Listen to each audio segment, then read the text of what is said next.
играча на Литекс просто застана там без никаква идея да върши нарушение. И виждате как след този пряк свободен удар резултата е открит от Мурат Хидиоет.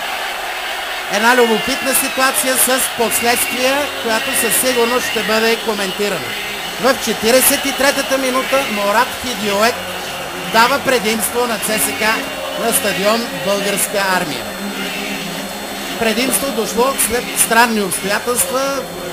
Лично аз не съм виждал скоро такова разминаване между главен съдия и помощник на тема правило 12, непозволената игра, но в случая Курт Кирхер зачете мнението на своя помощник и виждате какво се случи след това статично положение.